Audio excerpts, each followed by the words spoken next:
Thank you for coming to the press conference. May I start right at the beginning by expressing condolences to President Granger on the passing of his brother.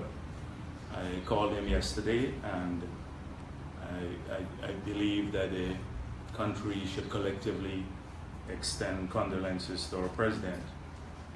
Secondly, on behalf of the People's Progressive Party, I wish to state how concerned we are about the impact of Hurricane Irma on lives and properties across the Caribbean. We've seen images of devastation in properties and the loss of lives and severe injuries suffered by many countries. We have seen systemic losses where housing stocks, almost all the housing stocks in some of the small islands have been damaged or partially damaged. And it will take a very long time for many of those countries to recover. We've always argued that, and I think now science has been on the side that increasingly we are going to see the impact of these weather-related incidences on vulnerable regions of the world because of climate change. And therefore, we have to collectively strengthen our fight to ensure that the progress made in this regard to mitigate some of these consequences, that the progress is not lost because of narrow-minded global policies at this time. That should be the abiding commitment of all the countries in the world, particularly those of the Caribbean, and the issue of the impact of climate change has to become the priority of the region because of its potential for devastation. Sometimes we talk about economic impact, and the economic impact has some problems or associated with no jobs or loss of income.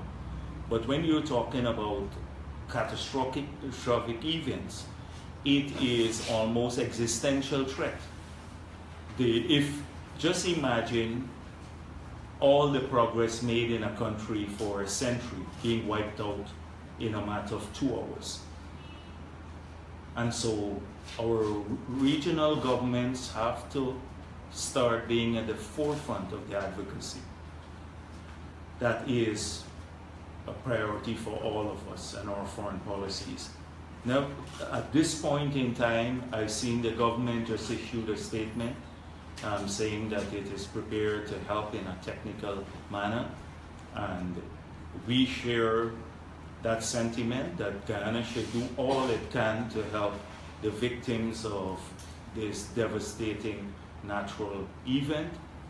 I recall that when Haiti had the earthquake, we gave some money to the government there. And when I looked at the United Nations, the accounting for resources given by countries, on a per capita basis, Guyana was #1 in terms of the quantity of money we gave to Haiti in relation to the size of our economy, the gross domestic product. We were #1 in the world. And you would recall that when Grenada had also a devastating event, and they lost about 75–80% of the economy, we deployed soldiers who worked there for several months. Our soldiers did a great job, and they brought tremendous goodwill to Guyana that persists until today. Anywhere people see me from Grenada, they fondly remember the work our soldiers did in helping that country rebuild. So we must constantly be concerned and assist where we can people who have suffered these tragic events.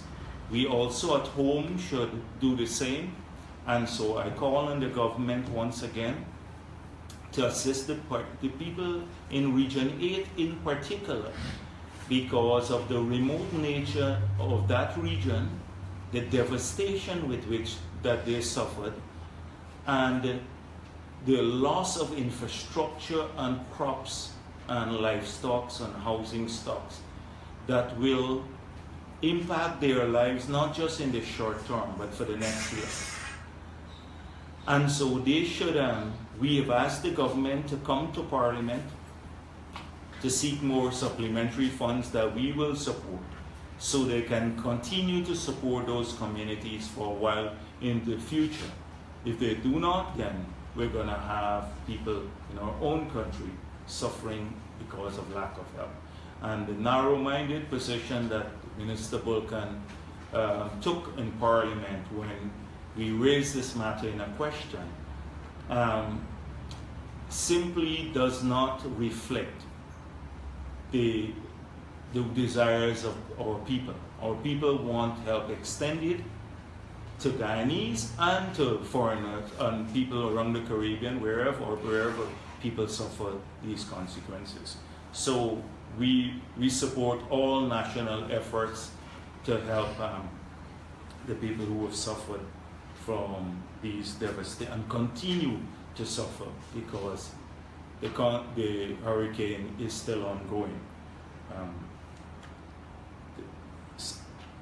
Next, I would like to also extend our best wishes for a productive month of celebration of our Amerindian heritage to all our Amerindian brothers and sisters. I think that this event, in this month, Guyana showcases one of its oldest cultures, and that all Guyanese should participate in those activities.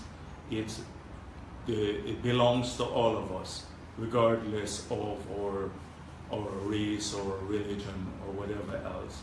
And so we hope that that will happen. I cannot not mention that we hope that we are not going to be subjected to platitudes again from the government of Guyana about how much they care for Amerindian people in speeches this month, when the practice in the past 2 years has been one that can lead to the dispossession of Amerindians of their land and a loss of welfare in their communities. We have issued an extensive statement a few weeks ago urging the Tushos to seek answers from our government in several areas. Many of them left the city after the National Tushos Conference without being any clearer as to the government's position, or in fact leaving with more trepidation about the government's position on these issues. And the issues were about the Commission of Inquiry on Lands and the position taken by the government of Guyana in this regard. Although they have placed the Amerindian land component of the COI on ice, or have said that they will not proceed with it at this point in time. The damage is already done because the government unilaterally put in place the terms of reference without consultation with the NTC or any of the elected leaders from this community or any of the NGOs. And secondly, the government has endorsed in several speeches, including one by Minister Scott, in Parliament, some of the more extreme positions that could become a wedge between Amerindians of Guyana and the other races, particularly Afro-Guyanese. And we must fight this. We must fight this. We can't allow an act of the government to harm race relations in these fundamental ways.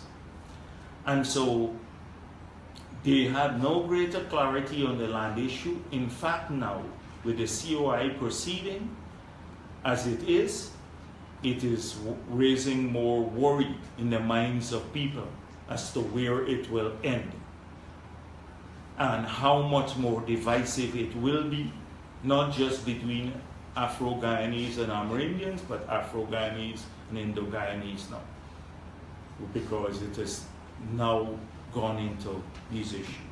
Secondly, we said we are very concerned about attempts to amend the Amerindian Act without consultations with people. We said we will support the amendment to the Act provided that there is widespread consultations across Guyana in all the communities, and that the communities want the amendment, and that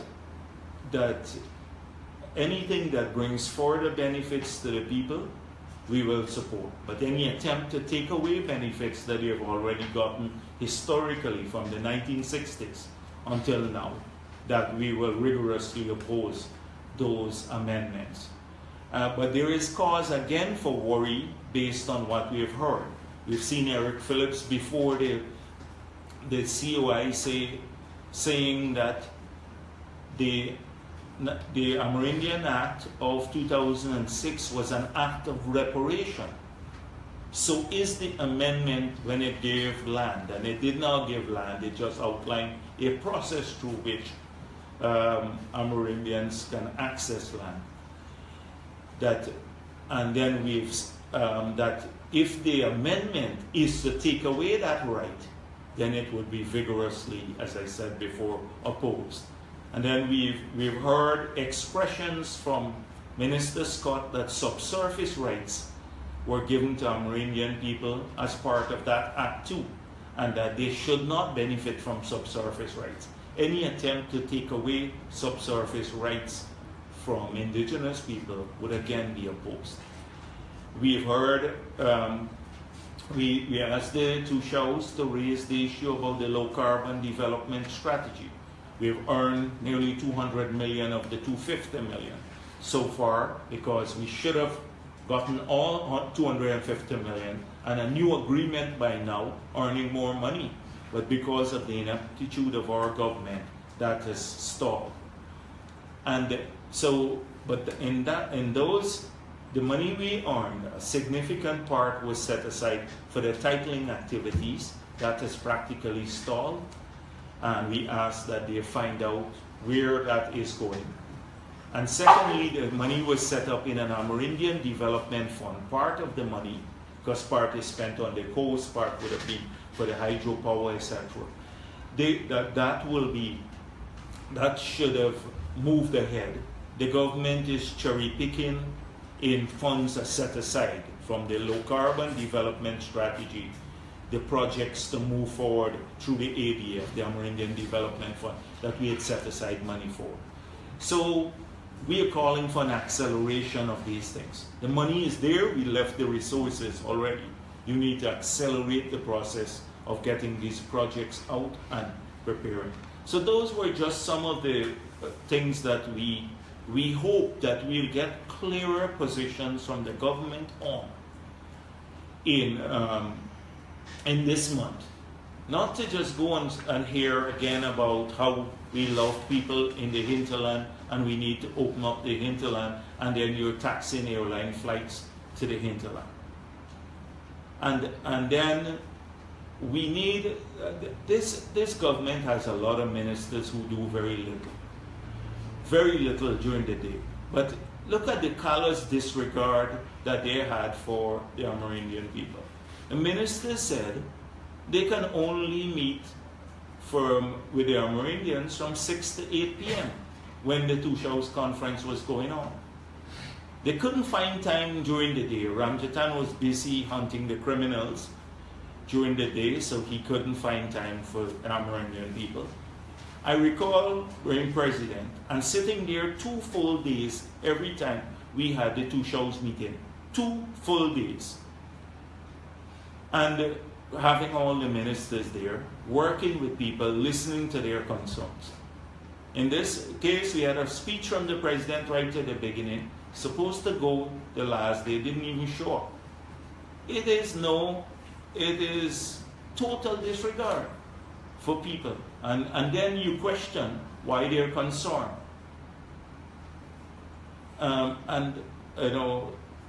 So there are many other things.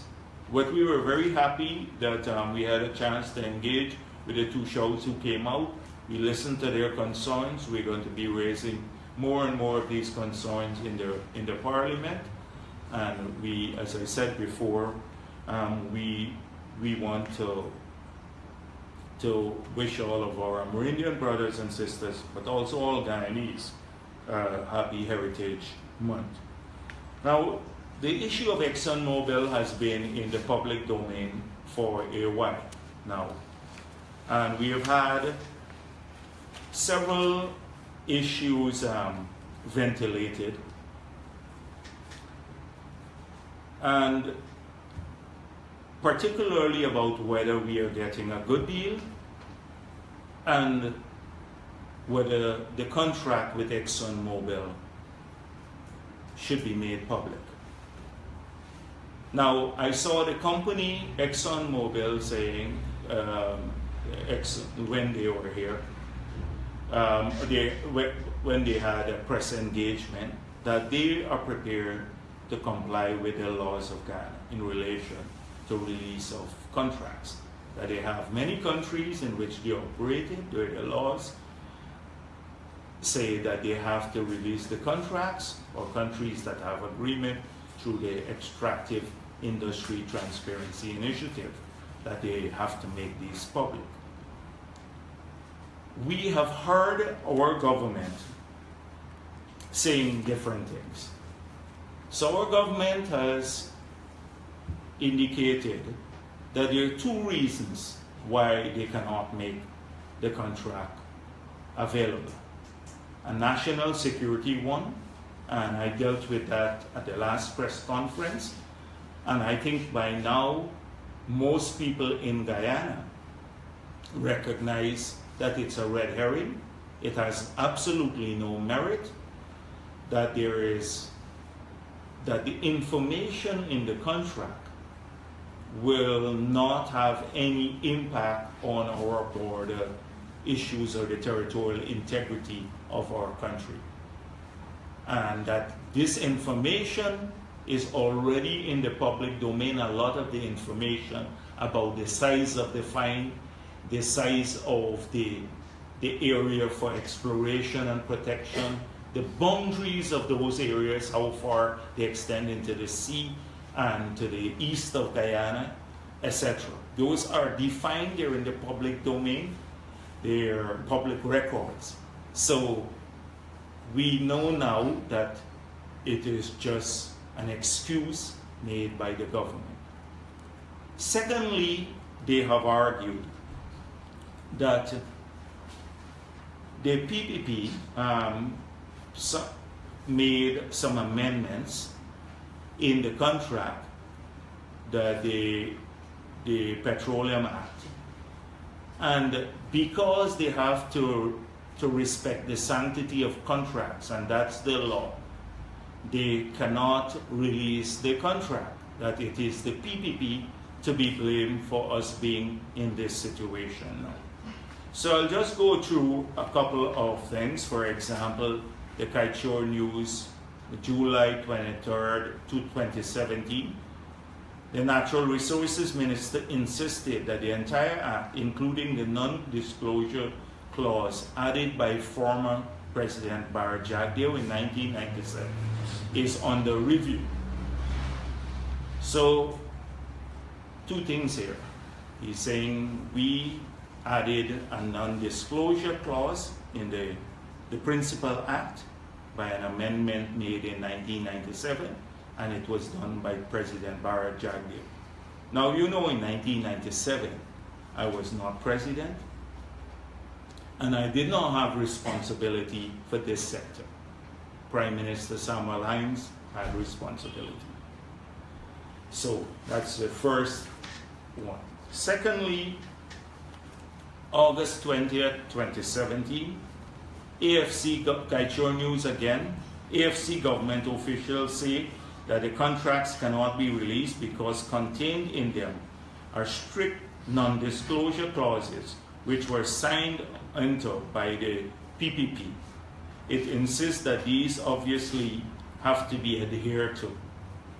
Meanwhile, the APNU government officers say that all contracts should be released once they do not infringe upon security issues. So that's it. The second one. Again saying the PPP is to be blamed. Minister Gaskin spoke on the 30th of August 2017, Guyana Chronicle. Minister Gaskin warns quarantine chambers against PPP ramblings. And this is what he says. The initial exploration license was issued in 2008 by the then president of Guyana at the time and now leader of the opposition, Bharrat Jagdeo. His government would have issued the original license with the original agreement in which the confidentiality clause was inserted. Now for him to ask for a disclosure from the government shows that he wants us to breach the agreement he put in place when he could have made the deal public when he was in power. Now, remember the date he said, 2008 now, we put this in place, an agreement. But Jagdeo did this again, put in place this non-disclosure clause. August 15, 2017, Kaichor News. This is Ramjatan speaking. He admitted that there are challenges with the contract, but said, direct quote, "We are doing everything in view of a history of where the contract is literally made secret. An amendment of the law passed by the Jagdeo administration in 2011 now.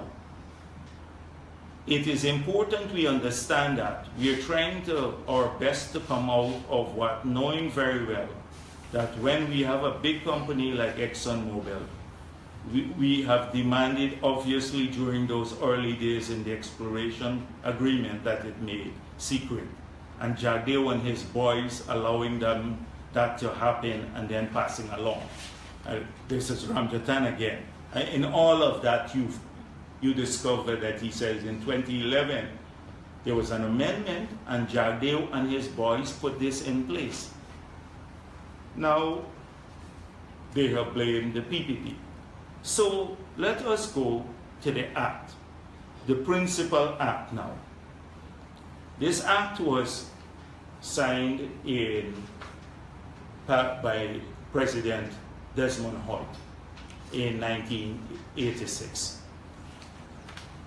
The Principal Act in 4.1, restriction of disclosure of information, says, subject to subsection 2, no information furnished or information in a report submitted pursuant to this act by a licensee shall be disclosed to any person who is not a minister, a public officer, or an employee of the Guyana Geology and Mines Commission, except with the consent of the licensee. So this was in the Principal Act. Now, there were two amendments to the Act. One in Act number 4 of 1992 by Mr. Hoyt himself, and this is the amendment here. And it just speaks about the assignment of responsibility. This one has nothing to do with non-disclosure. And then an amendment in 1997, I think the one to which they're referring, signed by Samuel Hines, who was president. But this is the act. It has nothing, absolutely nothing, to do with non-disclosure clause, the amendment. Only about increased penalties for offenses. Nothing. Absolutely nothing. So this is the act today, including those two amendments. Guess what? So the reality is that this non-disclosure clause was in the main act from 1986. The APNU, but to a greater extent, AFC, the entire AFC leadership, including Truckman, has fooled this country, have been dishonest with the country, to say that the PPP put in place a non-disclosure clause, and as a result of that, they can't release this contract. That has been their mantra. They've said it publicly. The minister Gaskin goes to the chambers and says this to them, and so they're lying. Now, if people either are not competent to read the act or will be so political, partisan, to blame us for something that we did not do, including blaming me at various times when I was not even president. That seems to be the trend.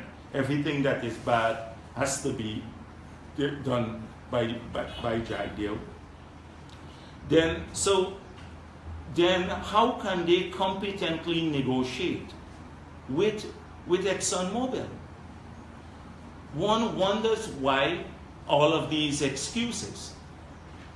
And now the principal act in itself, our interpretation of it, in my reading of it, does not speak about the contract, the non-disclosure of the contract. Even the law passed by Mr. Hoyt does not prohibit the release of the contract. It prohibits, I think, the proprietary information submitted by ExxonMobil or any other person, oil company.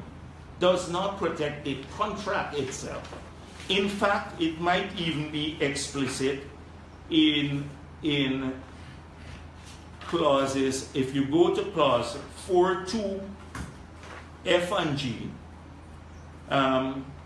it may even allow the release of information, because it says, in connection with the determination of any liability of the licensee to make any payments to the state or to the government. So this can be released because there's some exceptions here. So I urge you to read clauses 4.2 F and G, that it may even allow the release. So our interpretation is that this contract only protects proprietary information. And that is normal, because you cannot allow people to be at a competitive disadvantage. And this is why we urge, if you're going to release for ExxonMobil, release for everyone in the sector, all the contracts that are signed. But total fabrication for months and months now, and we have not dealt with it because we thought people believed it. But sometimes we suffered from this a lot. And we allow things to fester without responding to them. For months they have thrived on two lies: that the PPP put in place a non-disclosure agreement that they prohibits them from making the contract available to the public, and secondly, that for some national security reason they cannot release the contract. So I hope that puts an end to this matter now, because we're very, very concerned about it. Another issue has been the issue about lands, and particularly land sold by the PPP when the PPP was in office to developers, and that somehow that these deals were corrupt transactions, and that this government is helpless in enforcing the contract, that the people owe the government millions of dollars, and two, that they profiteer by selling these contracts to other parties at higher prices from which they acquired the land. Now, I brought with me a public notice here. This was the advertisement that went out in 2010. It's invitations for expression of interest for housing development at a proposed Eccles-Tomocka housing development. It outlines all the conditions that people have to fulfill in expressing interest through a public process. It was an advertisement in the newspaper. As a result of this advertisement, people submitted proposals for development. They had a contract, they got land, and they got at a particular price in exchange for commitments that they made, the developers, to invest in these projects and to develop them so that the housing program would develop even faster, rapidly, because the state was doing part of it, but we wanted to accelerate it by allowing private investments to flow in.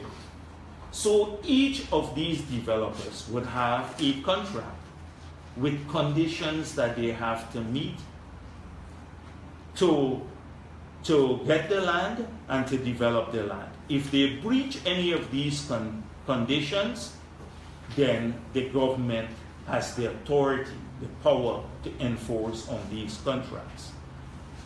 So I saw another one about some land in 2014. So I was inquiring because although they said it was under Jagdeo, I need to say Jagdeo was not president in 2013 or 2014, but that's not the issue here. I know that once it's Kaicho News, everything it's going to say Jagdeo.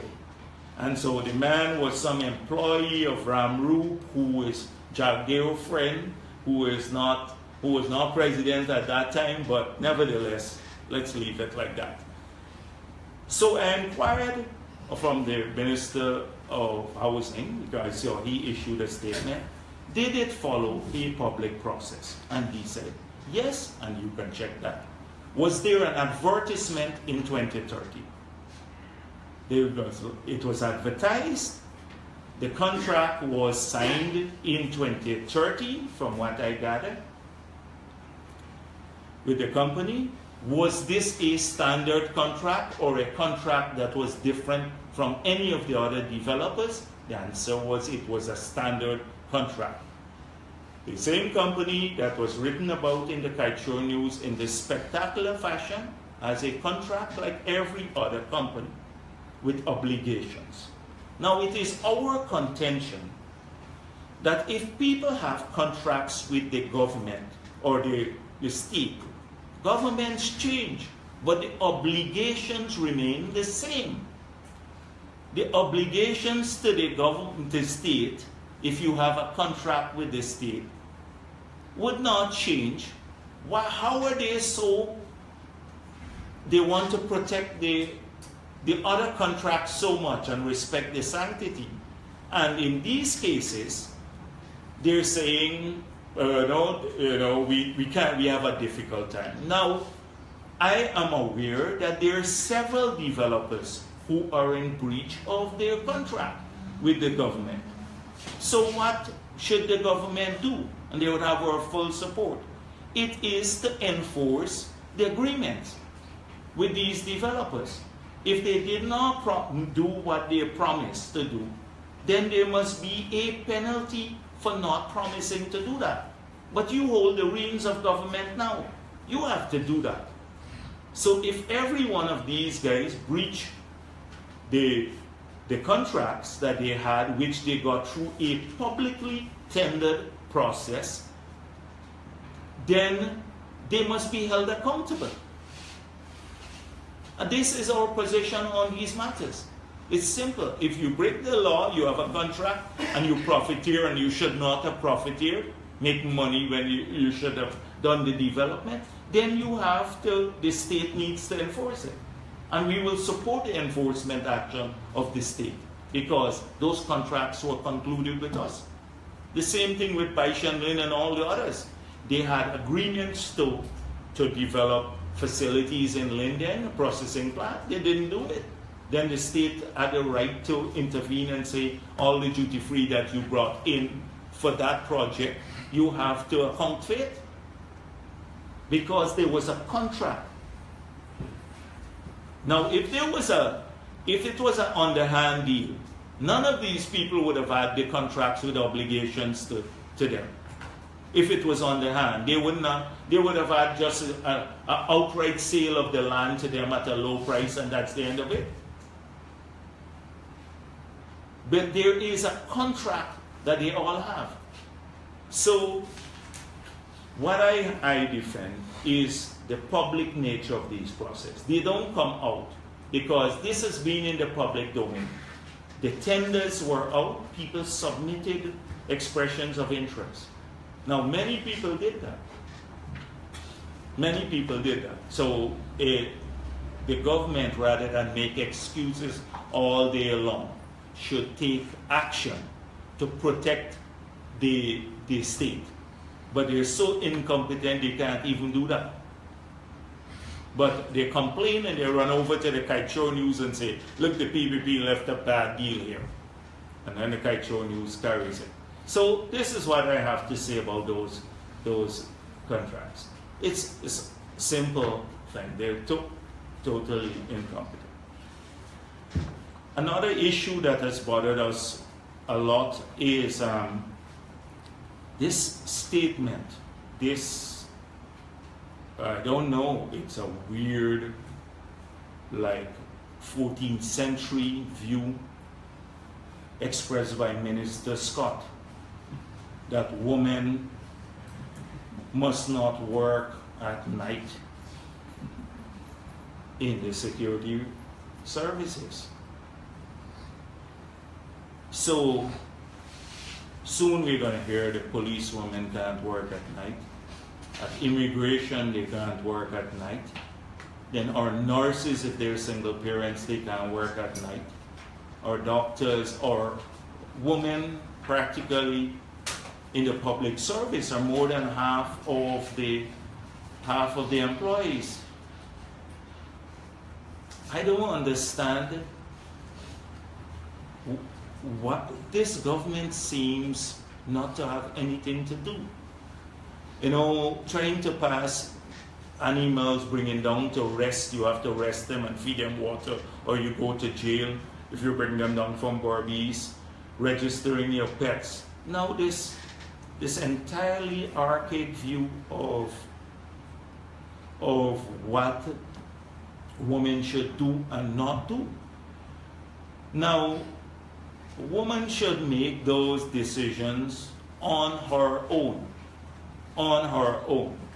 Now, if the state wants to be helpful to single parents, do like what we did. We did a register of all single parents in Guyana. We set aside a sum of money for training. We launched the WOW scheme with GBTI to get small loans to them.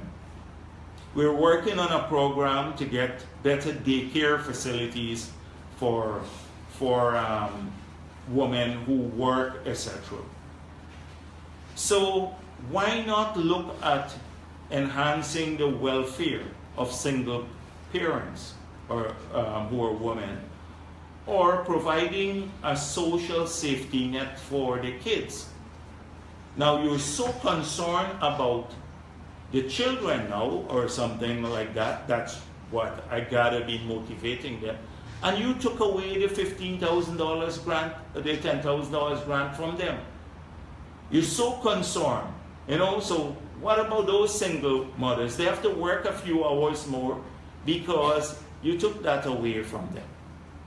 So rather than this government spending, we see a lot of extravagance in this government now.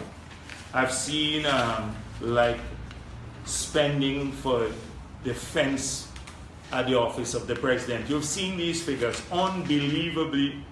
I have it somewhere here, but I was shocked to see that fixing Nagamutu's office, expanding it, will cost $18 million now.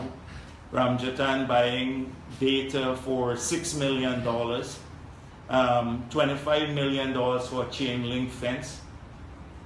The government seems to be obsessed with spending on itself.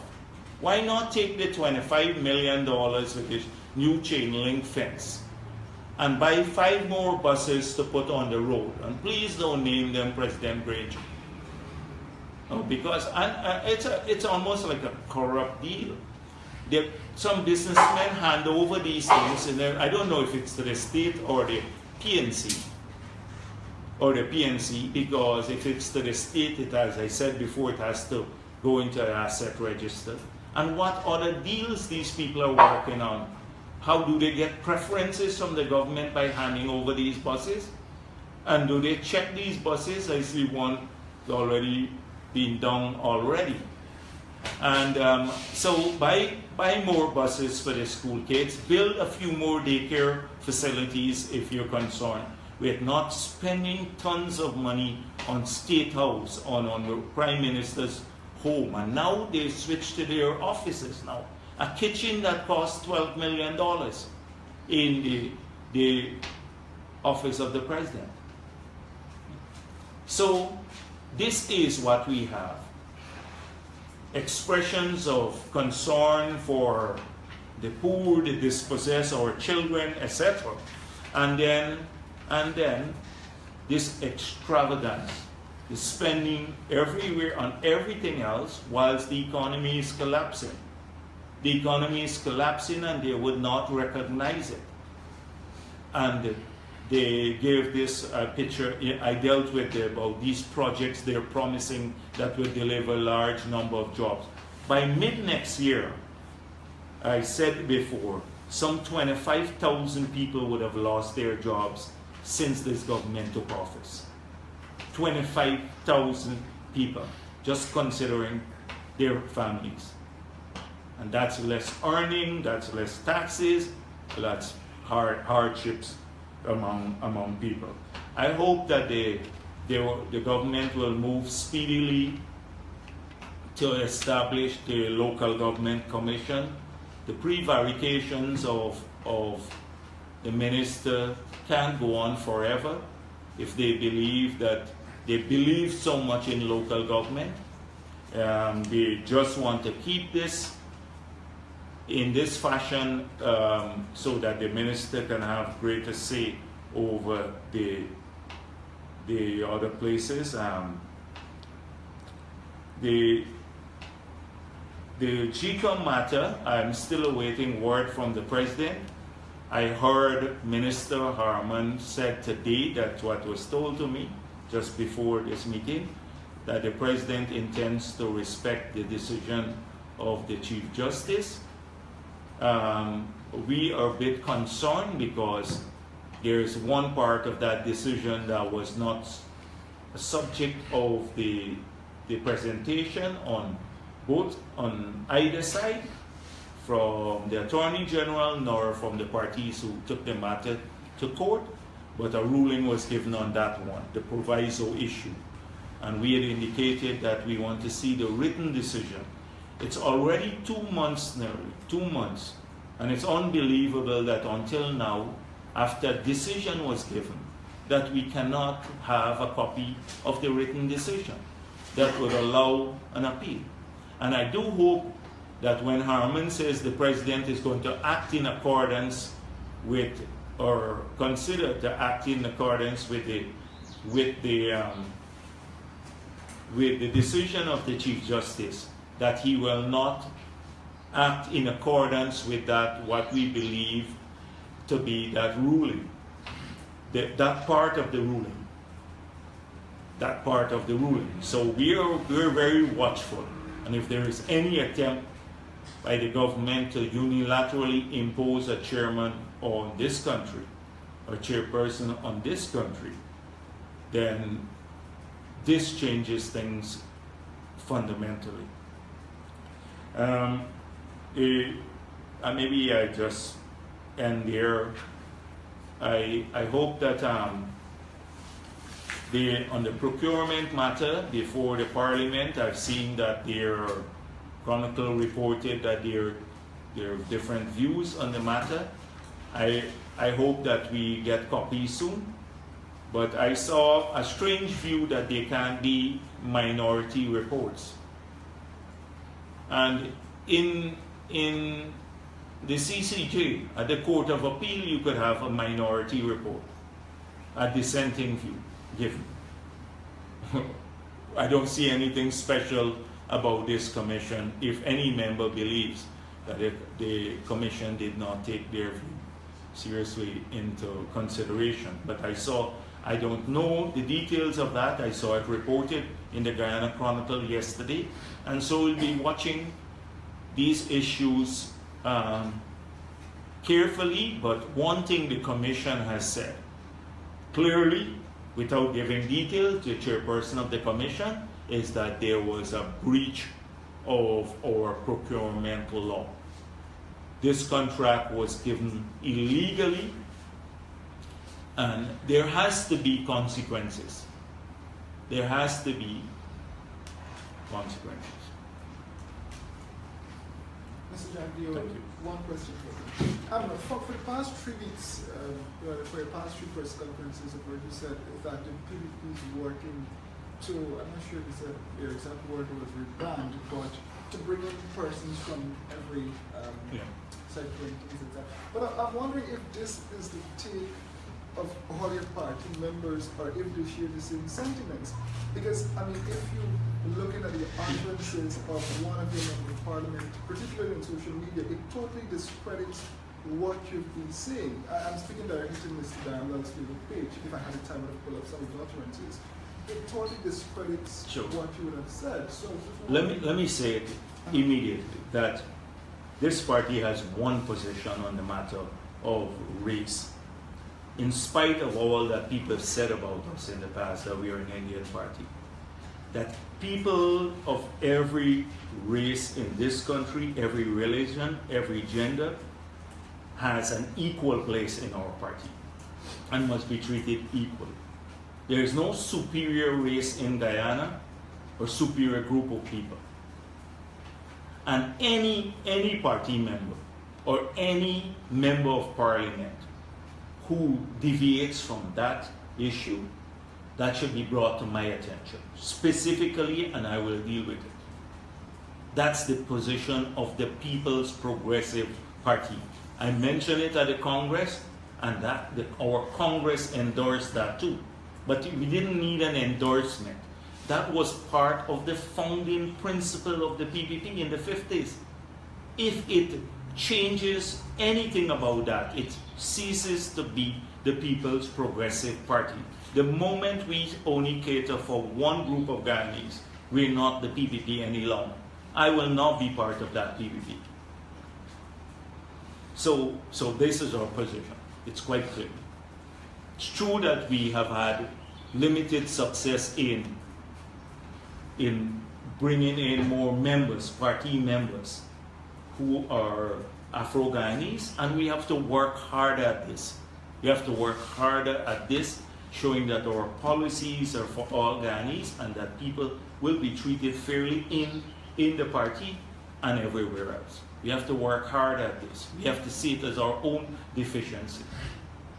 So, and we're working on it. Has Mr. Darnell been sanctioned or any form This, of complaints? there are a couple. Once Mr. Darnell said something about Mr. Hoyt, and I publicly dealt with it, and I spoke with him about. And Mr. Hoyt, Mr. Granger, President Granger, he said this about some disparaging things in my view, and I said that's not the tone we take with the president of the country. We don't get personal. And he apologized. He withdrew the post. I have not seen, or nothing has been brought to my attention which says any of our MPs have engaged in any public debate or any matter for that, or any postings on social media which seem to suggest that the PPP has a policy different than the one I'm speaking about. And if that is the case, that's not the PPP. Or what you see, that's why I said we have supporters, people who may support us, who go online and make comments, and we can't be responsible for everyone, but we are not going to tolerate it. And on both sides, you have that. And then we are aware, you heard that too, that the government foments this sort of thing. They have an interest now in polarizing our people, in keeping them in camps, because people are looking at welfare now across race. The government's policies are affecting people of every race, every religion. And they are worried, I think, that some supporters may drift. And that's why I think all these COIs and everything else is to polarize people back in camps. The PPP has no interest in doing that whatsoever. We want our party to look like Guyana, and we're working hard at it. Mr. Jagdeo, Wendell Jeffrey, Channel 2 Headline. You've got 3 quick questions. Sure. Has the PPP government ever sanctioned anyone for the violation of the lease? I mean, the BK situation, the buying of the land and the flipping of the land happened under the PPP. And there were other such activities with Prattville and that land in Prattville too. We had a situation like that happening under your administration, the PPP. Oh, okay. Not your. Because and so that's number one. Yeah. Is there any case that we can find where someone was sanctioned for that? That's question number one. Okay.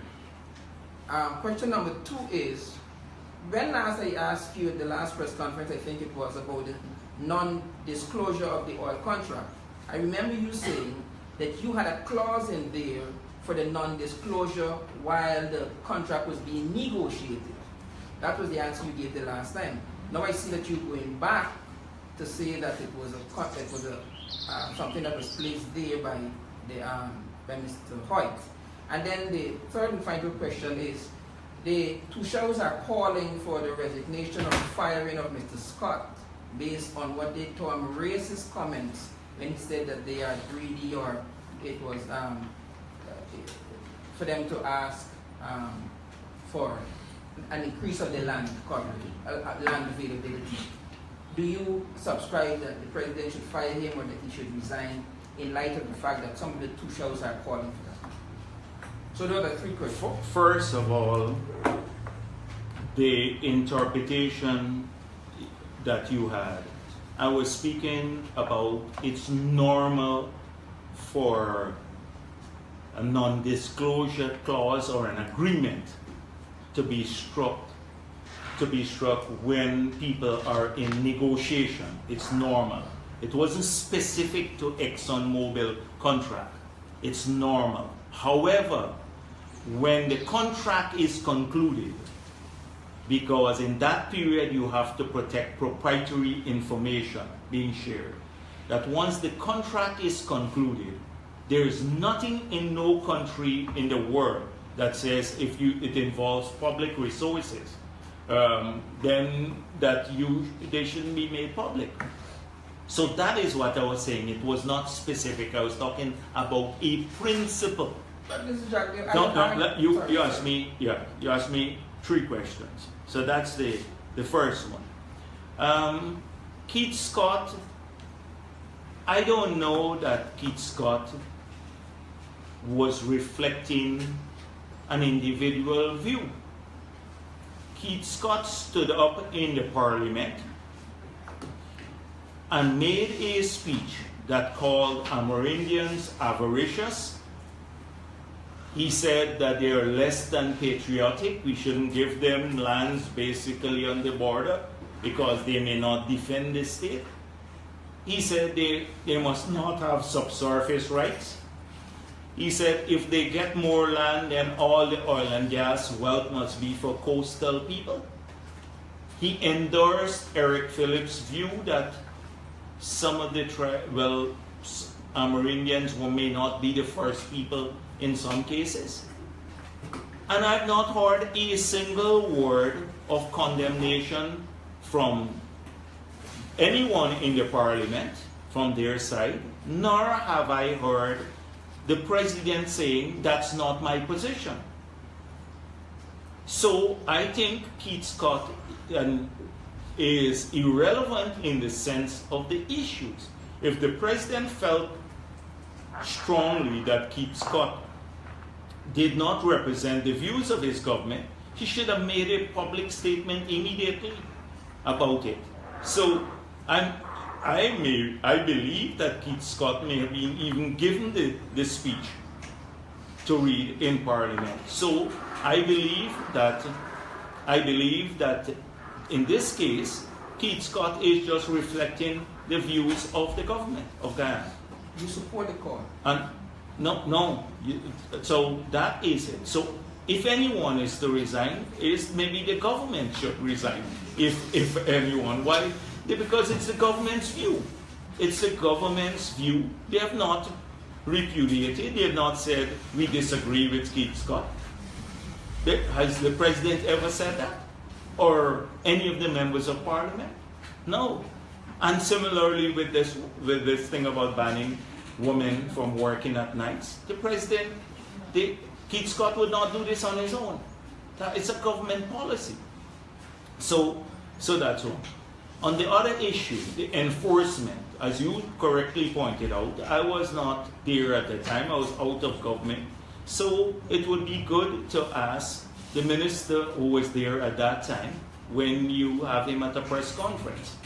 But I was out of government from 2012 to 2015. There may very well have been enforcement action on many of these contracts. But the fact is that these contracts are there. They have clauses that protect the interests of the state. If those clauses have been violated, this government can take action against them. Thank you. Anything else? Yes, please. On the matter of ExxonMobil, yesterday Mr. Chapman said that the opposition would be benefiting from frequent briefings in the company. Could you say how frequent would those engagements be and what will be the subject? I don't know what Trotman means by frequent briefing. I don't know. After it was discovered by the media that they had this visit to Texas, because they did not disclose it before, they should have disclosed the visit and the circumstances under which they were going and all of the financial issues, etc., before they left. And they should have explained why they were not taking technical people if they had a press briefing to say we are going to Texas. But after the media discovered this, then it became a public issue. I got a call from ExxonMobil to say they wanted to brief me about what was told to the ministers in Texas. And I had that. I was thankful for it, and I had that briefing. But I don't know what Trotman means by frequent briefing. I'm very, very concerned. I don't want to repeat the issues about the technical competence, but I believe that we're badly served in our planning for the future on this sector and also in our negotiations. There's a follow-up to that. Yeah, please. Are we concerned? Yes, yes, okay, thank you. Well, in terms of what they would have told you that they would have discussed with the ministers in Texas, what was the subject of that discussion? I can't tell you that. I can't give you all the details of what the information, because it's information. Trotman is the minister. He should be disclosing. Did he tell you what they discussed in Texas? Did he tell you what they discussed in Texas? Why you are asking me? I was not on the trip. And you know, I'm not on the trip. I got a few pages of what took place there, but he should be telling the country. Yes. Tiana Wilbur, News. Just 3 questions. Just want to take your attention quickly to the budget. Could you provide me your assessment on the implementation thus far? How effective you think budget 2017 has been? What are your expectations for budget 2018? And even though your party has said that you're not going to participate in consultations, were you able to get any of your views over to the finance minister as to what your people are expecting from the budget? So, if a budget is, the purpose of a budget is to enhance welfare in the country and to expand opportunities and to support the creation of wealth at every level, from small to large, then this budget has failed miserably because it has done none of these things. And the lack of implementation is just a symptom of the confusion that exists in government, this charlatans' understanding of how these projects work that seem to permeate the entire government at the political level. And secondly, their frequent interference in tendering processes. So when they don't get a particular outcome on a tender, let me give you a couple of examples.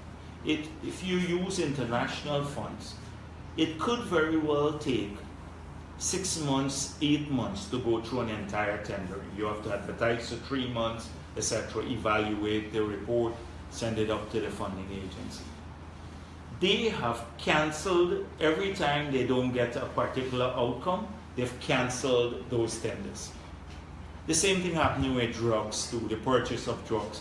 You remember they used to say we were single sourcing a lot from GPC.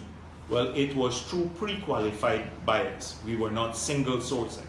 They are single sourcing now, directing who the purchase should be made from without the people being pre-qualified. So this is what's happening now. 4.8 billion spent last year. 4.4 billion no tender of the 4.8 billion.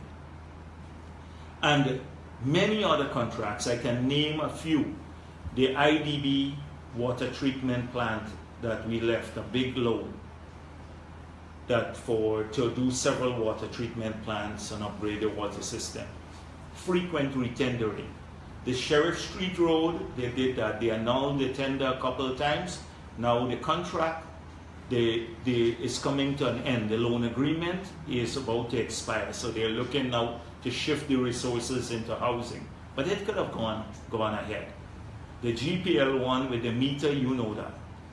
I can give you a long list of things. So when you do that, you can't get the projects off because you're cherry picking who you want the contracts to go to. And then when you go through a public tender and you don't get that, you annul the bid. So that is affecting implementation too. It's the corruption, the pervasive corruption everywhere. We had a 90% implementation rate. And you know, now I'm not sure they will reach a 60% implementation. And so, yes, 90% in terms of spending and stuff. I'm not sure they would reach 60%. And so this is problematic. We have asked several times now the minister to provide information to us. For example, we heard that the IMF told Truckman that he will get $380-something million. I know, where is that report public? Have they given the report? You should ask for that report. How could the IMF be telling him? Don't they do their own calculations, their own estimates, etc.? We already had a meeting with the IMF here in Jordan. Is it the Article 4 consultation he's talking about? Was there a special mission on oil and gas? We don't have any information. We don't have sectoral plans. We don't have the rolling PSIP. Take, for example, the Harbor Bridge that they are announcing. We would like to see how it's financed. Because the thing about the Berbice Bridge, it did not add debt to the government. But we still got the bridge to work because through private financing and other places.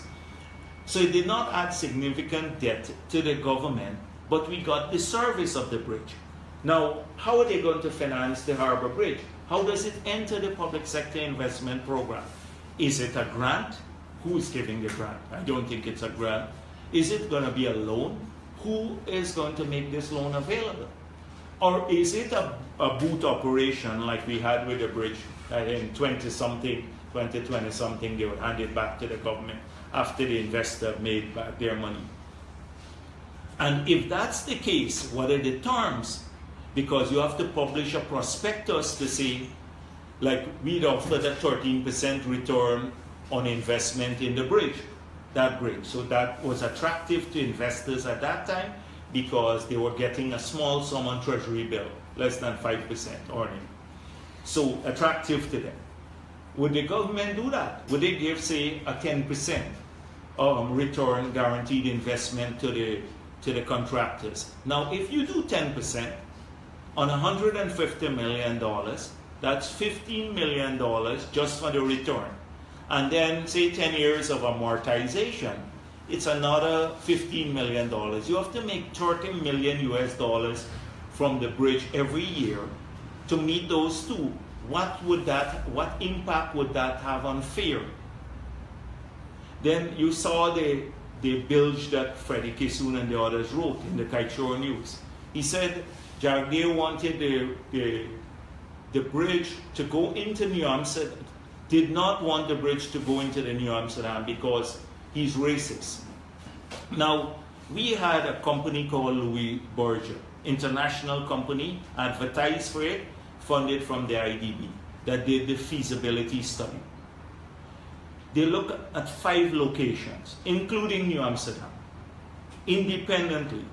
They came up, they looked at several things. They looked at the travel time. If we go to Everton, you go to Everton, then you have to add about 30 minutes travel time on both sides of the river.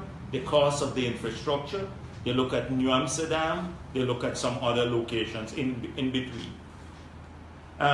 So travel time, wear and tear on vehicle, the additional investment cost, congestion, all of these things were factors. They then said, this is the best location.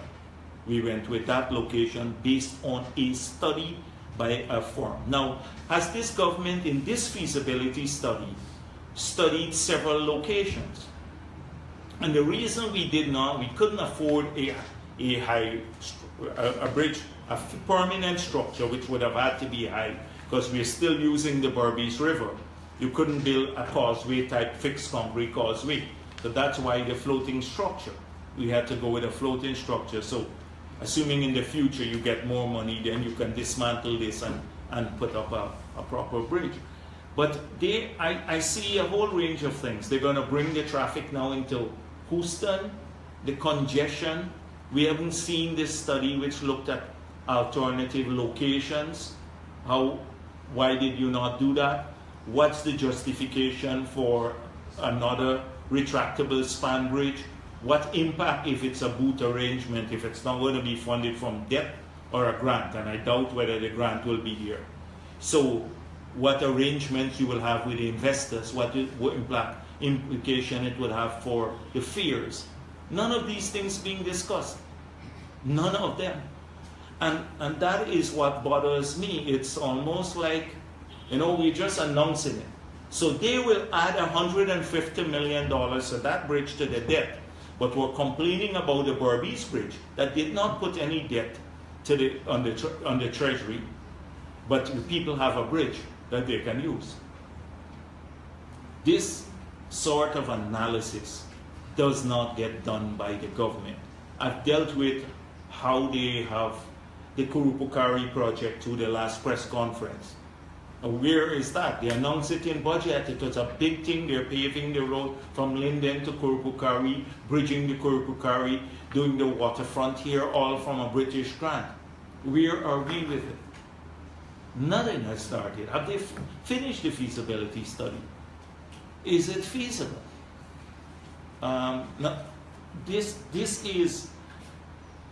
It bothers me because they're making decisions now that will harm us in the future. Look at another decision. They want to buy a 50 megawatt power plant. Now, fossil fuel plant, can use gas in the future, bunker oil and gas. So if gas comes on board, but people, to bring in a pipeline just to supply 50 megawatts of power may not be feasible. You would have to look at anytime they're going to bring the gas and do a gas power plant, it is not the cleanest of energy. It's cleaner than bunker C, but it still has carbon emission. That's one. Two, you have to look at the alternative, the cost of compared to hydro to make a decision which is cheaper. And thirdly, you have to look at the longevity of the project. What if you're pumping oil, and as a result of pumping oil you get the gas, but the dynamics change and you can't pump oil? Where would our supplies come from? All of these factors have to be looked into, but now they want to make a decision about a 50 megawatts power plant, and they went internationally. The president talks about a green economy, so he went and promised that by 2025 we're going to have 100% renewable. And you're just building a power plant now, a 50 megawatt power plant that will be cutting for carbon emissions into the atmosphere. It is unbelievable, the contradictions in their policy. This is what bothers me enormously. So they're making a decision. Now, assuming they go and they don't tender for much, the GPL is becoming a cesspool. They are collecting large sums of money. They're making big profits now because, they never really adjusted the prices downwards when the price of oil fell. So they're just wallowing in money over there now at GPL because we're paying more. But those decisions we'd have to live with in the future when the government changes. And that's what bothers me. And this is what bothers me, that we'd have to live with them, bad decisions. So consultations have started on the global content policy. Will the opposition be making submissions? Have you seen the policy and what's your assessment? That's my question. How many times have they started? This is the same minister who promised Kite News and the others that by last year it would have been tabled in the parliament. I don't know what the government is doing. The government needs to have, first of all, a clear policy statement on the matter, what it wants to achieve through local government policy, local content law. So it says this, the minister comes and says, here is the policy statement. We want a sovereign wealth fund built along these principles. We want a local government legislation around these set of issues. This is how it's going to work. And then from there onwards, you get the legislation to do this. I don't know. We're gonna look at it. BP will have a view on these matters. Definitely, we'll have a view on the matters. But let's see how it goes. I find that there seems to be no rush to push this in Parliament in spite of the promises, and secondly, that the government position seems to be changing over time on even local content policy. Thank you.